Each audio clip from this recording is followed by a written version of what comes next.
Shout out to the freedom fighters. Like I said, I don't agree with everything that they say, but there's a lot of truth to what they say. There's nobody on this earth really that I can think of that I agree with every single one of their perspectives entirely. And so Vicky Dillard, Tariq Nasheed, a lot of these people who are very much on the front line fighting white supremacy. It's a special kind of somebody who is willing to be so bold, put it all on the line, and really talk about a lot of these issues. And one thing that I really admire and respect about Tariq Nasheed is the fact that this man is very learned. I mean, he's not just speaking just like from his opinion. He is damn near a historian. I've made this point before about the way that we see the world and how some of these people want to be so intelligent in the here and now, but be extremely, intellectually and historically lazy about how we got here. And some people may say, well, we're here in the here and now. We can't jump in a time machine and go to the past. No, the root of the problem has to be explored, has to be addressed if we are genuinely looking for a solution to this issue. And so Tariq Nasheed is very much a historian. He has his facts. He knows his stuff. And I was listening to him one day, and he said that part of it, and one thing I'll say, I know that him and Zaza Ali have, whatever, I'm not going to get into that, but one point that Zaza Ali made was that we look at the slave trade as somewhat, economic, and although we can't quite process how a people could be so wicked and do these things, we can see that there was, free labor and how it was economic, but she was making the argument that it was really demonic, and that these slave masters were Satanists because of not just the free labor element of it, but also the practices. I was a Black Studies minor, and so I had a chance to read a lot of literature about what happened. And this isn't a little while, we're talking over 400 years. And we're not even talking about the Jim Crow era. We're not even talking about redlining and things like that. As a human being, you're like, what kind of person has to, like, how sick do you have to be to do these things? I talked about the word motherfucker, how it was a sport for them, where they would blindfold a male slave and get a bunch of other slaves together. And this was entertaining for them. This was their fun. This is how they had their fun. And they would watch, and they would make the slave have sex with a whole bunch of people. And one of them would be his mother. And this is how they had their fun. This was their entertainment. I told you guys, go check out some of the photos from lynchings. These were parties. Bodies swinging while these people are having baked beans. They don't know if they're eating blood or barbecue sauce while drips of blood are swinging. They're having a celebration, a party. No emotions, emotionless. So these are not normal people.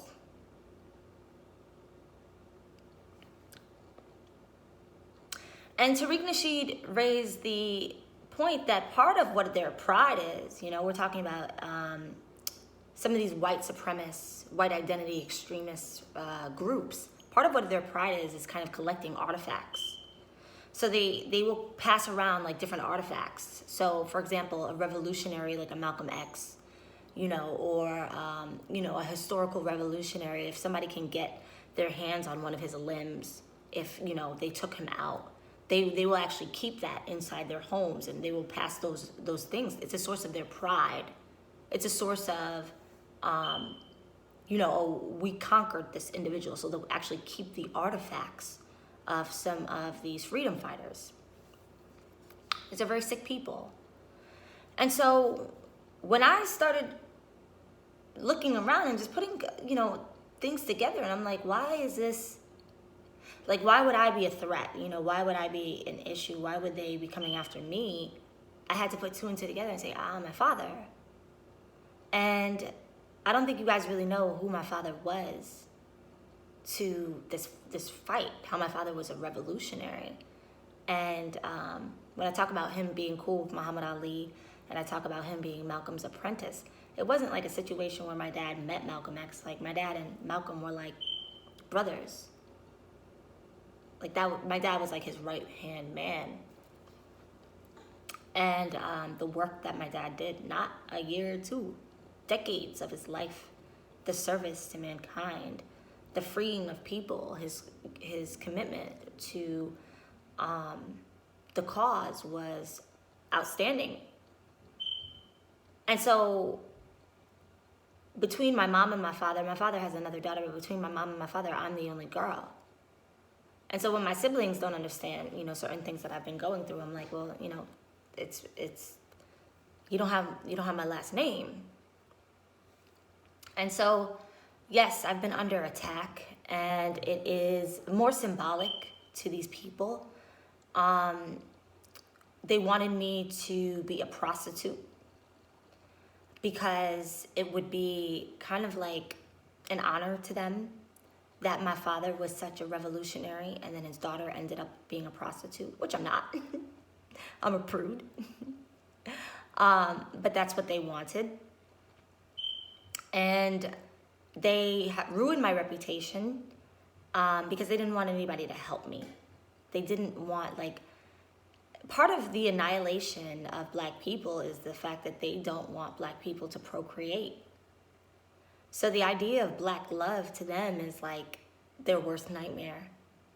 And so they said things that were so detrimental about my character because they didn't want me to, they didn't want anybody to help me.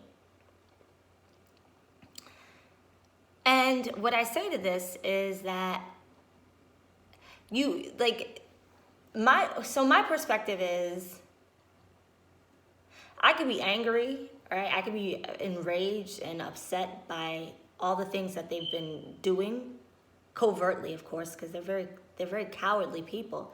All the things that they've been doing covertly, and then their attempt to gaslight me, knowing that they've been deliberately, aggressively trying to undermine me, and the fact that it's so many of them against me, just one person, and then trying to say I am off, like I'm making this shit up. But then I kind of just pop my collar because it's like, we all got a role to play on this earth. And we got to show up for that role. And I just say, I'm just doing my part. And so a common theme with them is that they think that I have this ego, that I need to be humble. That's the excuse that they use, at least. And I say, I don't have an ego. I'm not arrogant. But how would you feel if you had so many people coming against you and you're still moving and shaking, thriving and surviving? If they're doing nothing but putting obstacles in your path and you're jumping over it like Mario Kart. Moving, shaking, dipping, doing what you need to do, focus, grinding. How would you feel? That's going to give you a little bit of a boost of confidence when there's so many people against you. One thing I will say is, I was never homophobic, but I will address this. Because this whole thing will be revealed when you know how many people in the gay community who are part of this agenda, how many people in the gay community who are aware and a part of this plan, you will be astonished. Astonished. And so Allah will never give us a burden that we cannot bear. Some of us can bear more than others. Some of us want a life of ease, but that's not everyone's destiny. Heroes, sometimes they don't get vacation. Sometimes heroes don't get comfort. Sometimes heroes have a tough life. Why? Because they needed an adverse circumstance so they could rise to their greatness. I say I'm just doing my part.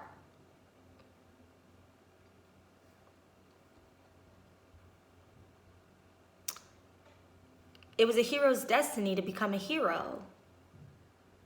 Would a life of ease have contributed to the tools that were required for them to do the work that they needed to do here on this planet Earth? For me, it's love and light all day. For me, it's one human race all day. For me, life is a party all day, a high vibe all day. But when you have people that are deliberately trying to sabotage another people, undermine another people, relentlessly, not sleeping at night, committed to their agenda to annihilate another people, we can't be go-alongs and get-alongs. We can't trade in our duty for a life of ease. Harriet Tubman wasn't relaxing on the beach, people. She wasn't shopping on the Champs-Élysées. She wasn't skiing in the Swiss Alps. She was freeing the people. I stopped resisting where I should be, and I accepted what I am and who I am. I understood that the playbook wasn't all that unique. The enemy was doing what they've always been doing. Always. This is a spiritual thing, guys. They've always been. I mean, if you knew Martin's reputation, Malcolm's reputation, they've always been tarnishing people's reputation. This is always what they do. They want to assassinate your character so then they can assassinate you. They want to put questions in the minds of people who should be your allies so then they won't help you. This is like their playbook. This is textbook. And what surprises me is the fact that some of you fools still fall for the shit. How do you believe people that are textbook committed, historically committed to doing these things is beyond me. I don't get it. I don't understand. How are people who are literally, their whole mantra, their whole motto is deceit? How are you believing them? Why are you thinking that they got the makeover and became honest people? I don't believe in the mental health industry because, like the pharmaceutical industry, the medical industry, it's all a business. And people call you a conspiracy theory for stating the obvious. America thrives off of creating problems that cause money to fix. There's nothing conspiracy theorist about it. And I would say that anybody who would call someone a conspiracy theorist would be literally being intellectually and historically lazy. And I said this before, I'll say it again. It's like, you can't pick when you want to be intelligent and when you want to be dumb. You want to talk about all what's going on right now, but you don't want to address where the origin of what we see unfolding right now. You don't want to address the root of the problem. You want to make it seem like people just got this way. And that's why I say it's the collective gaslighting of people. Well, I don't know how, these people became so poor. I don't know how these people became so this way. Well, wait, so, okay, that's fine. You want to play ignorant. You want to play dumb about your contribution to the demise and the detriment of a people. But keep that same energy. Be dumb all the way. Because you want to be smart when it's convenient for you, but then you want to be historically and intellectually lazy when it works for you. It doesn't work that way.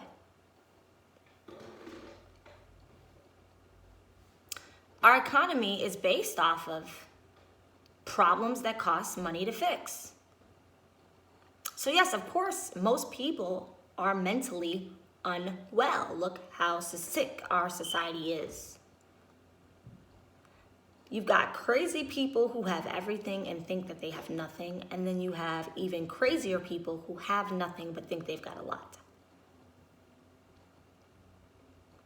Like, they bank off of the fact that you're a go along to get along, and they bank off of the fact that you'll never become aware of your divinity. And then if you do start getting an inkling to how great you are, they're going to call you egotistical, arrogant. Basically, if you're not selling ass, you're arrogant. If you're not bowing to the shit that they want to do to you, then you're arrogant. And it's about time saying that, like, you don't define us. Like, we don't care about your validation. We don't care about your opinion. We don't care about what you agree with. We don't care about your perspective. Because you're to plan something and be so committed to wickedness, you are out of your mind. You are insane. So why would we look to the insane for validation? And they've created a simulated reality where the losers are really the winners. Because they can't fight a fair fight. And they don't play fair.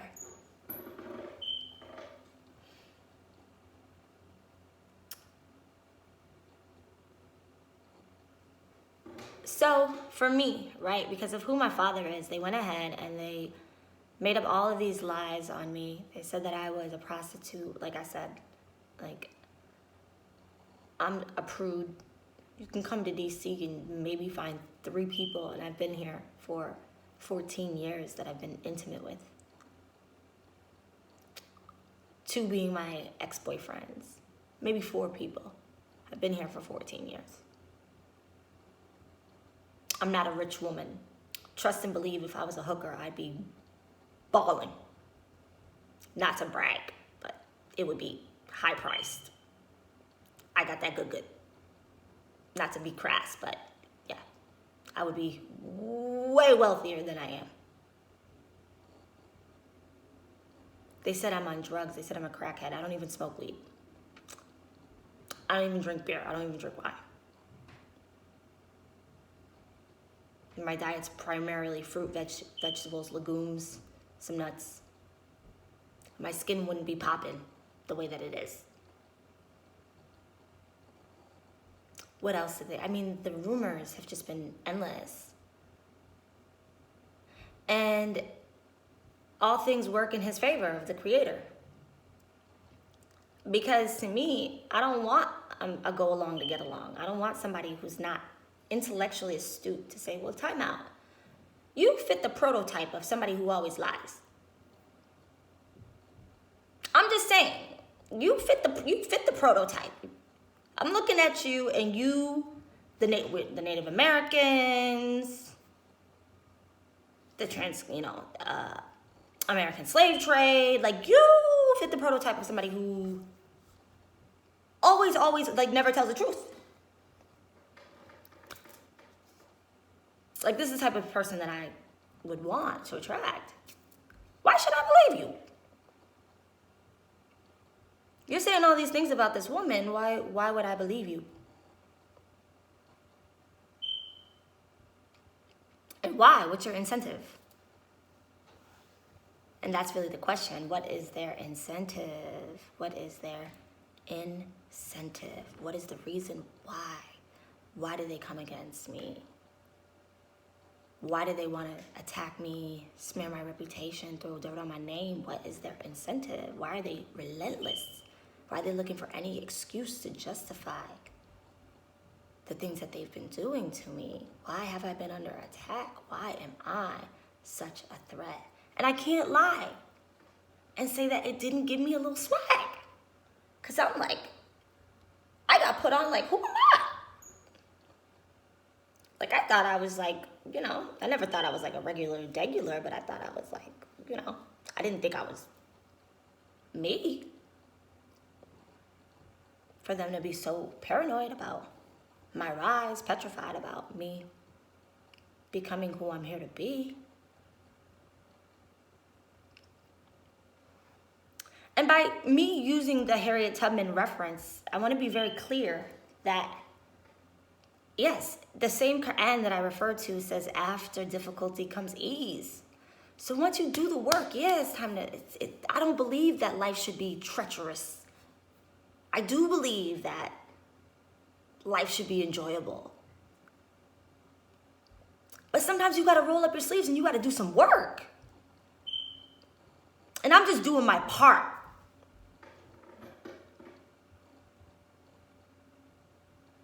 I'm just doing my part. My father contributed so much to the cause. If his blood runs through me and his spirit runs through me, and there will be severe repercussions and consequences to the attack that they've made on my life, I'm just doing my part. Let's go, let's go. I'm telling you, don't feel bad for them. Have no mercy, have no compassion. Because if you knew their plan, what their plan was for me and my life and my child, you would not have an inkling of compassion for these very, very wicked people. It is imperative that not only did they get exposed, but everybody who was a part of it and anybody who knew about it as well. Not for me, not for my pride and my ego, not exclusively. Yeah, it's great to clear my name, but I need this to be a lesson. Y'all out here think it's a game. You keying it up, chopping it up with the adversary. You think we're not at war. You guys are sleeping.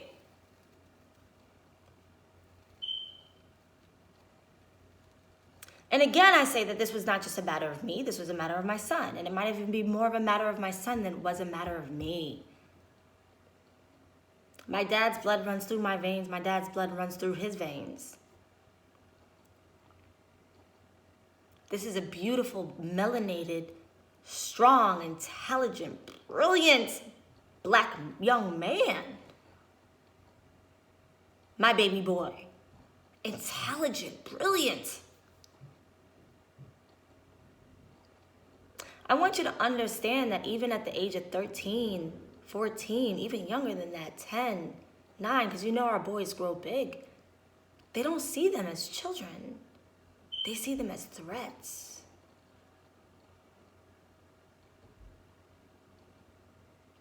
This was not exclusively an attack on my life. This was an attack on his life.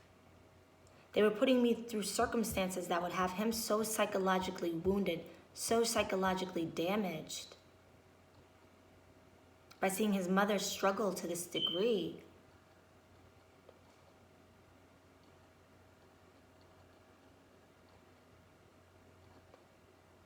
And I'll revisit the topic of mental health. No, I'm not with it. I'm saying they're insane. And that's imperative. That's the reason why it's an imperative for this whole thing to get exposed. Because now they want, some sort of mental health thing. Like, I don't know what she's talking about, so they can get away scot-free. Nah, it's not gonna go down like that, baby. It's not happening.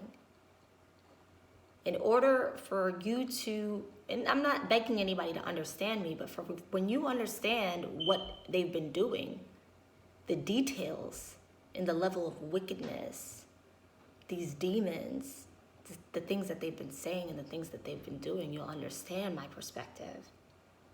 And you won't think, Kins is out of it. And I want you to know. That's why it's so imperative that this whole thing gets exposed, because I want you to know it's not a game out here. Lil Nas X. Lil Nas X, Old Town Road. The song was okay. It was catchy, but you wonder why it became so popular. Lil Nas X shot up to the billboards. And all the kids were singing along like it was a normal thing to sing about. Miley Cyrus endorsed him. Her dad did the song with him. And you looked at the optics. It's like you got this older white man and this young, almost teenage-looking black boy. Horses. Old Town Road was about buck breaking, y'all. Tariq Nasheed has a documentary coming out about buckbreaking, and buckbreaking was a psychological tactic used for centuries to strip black men, really black boys, not black men, black boys, of their masculinity. Why? Because they were a threat. Many black boys and black men were castrated during slavery. Why? Because they were a threat. Being largely endowed and having enviable bodies made them a threat. And I've learned early on that sex, yes, it's about lust, but sex is about power. So this was their way of mentally breaking someone down, breaking a black boy down by raping him. To say, no, I own you. You're mine. Your ass is mine.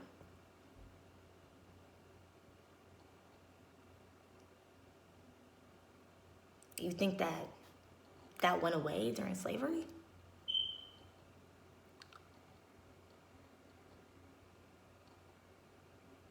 And it's just crazy, like, with this whole situation. And this is no shot at the gay community, because not all gay people were a part of this. But it's just like crazy how the image is like, you know, we're here to love, and like everything should be just, we just want respect, and we just want to be treated like nicely. But you'd be surprised like how many gay people were a part of like trying to destroy my family. And so Lil Nas X had this tribute to buckbreaking. Because the idea is now, like, well, we don't have to force them.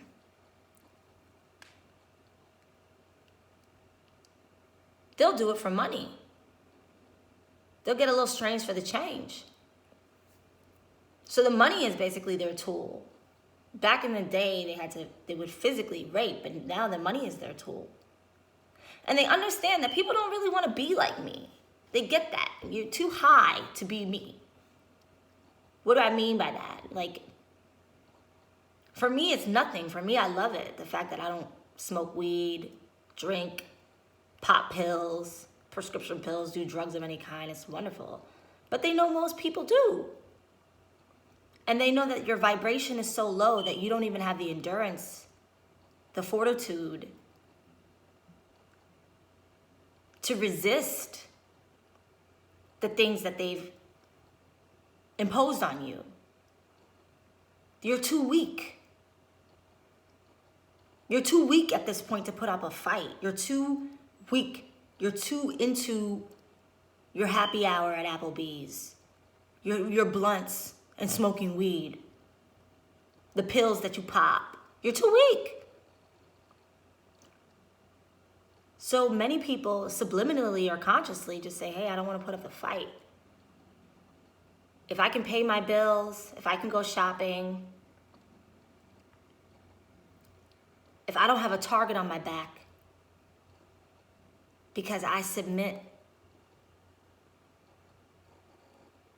I'll keep quiet. I won't talk. I'll give up my human rights. I'll give up my freedom of speech. I'll give up my masculinity. Please, I just don't want to put up a fight. It's too hard. I just want to be able to have my friends, my normal lifestyle. I don't want to be a threat.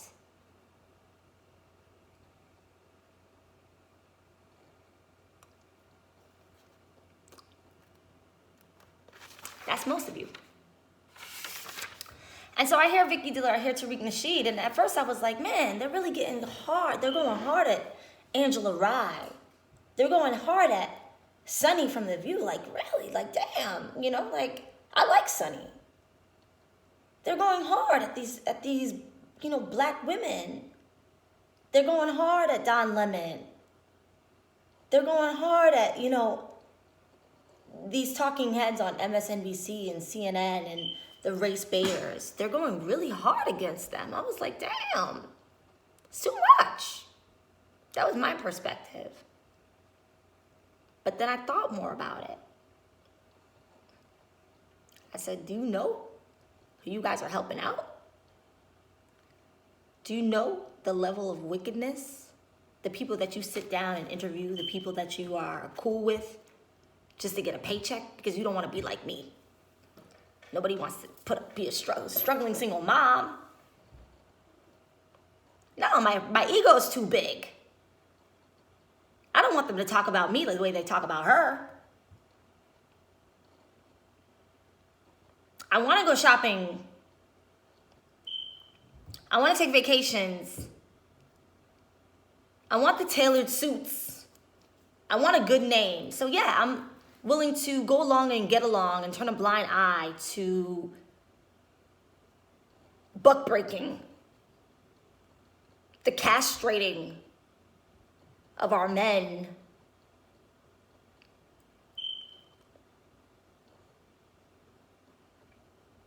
The demonic plan that they have. I'll pretend I'm not even aware of it. As long as I don't lose my perks and amenities, as long as I don't lose my seat at the table. I heard one of them even call me a crackhead and said that, I know she's not, but I'm just going to say it anyways. Do you know who the fuck you're helping?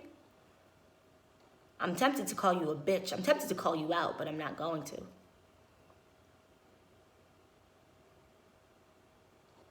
So when Vicky and Tariq Nasheed say you're more damaging to our culture than even the people who are executing this wickedness, I mean, what can I say to that?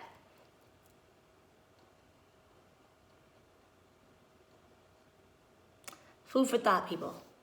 Peace. And I'm going to let you know that I'm going to be good. I'm not worried. I'm not bothered. I'm not even angry about it. I'm just doing my part. Peace.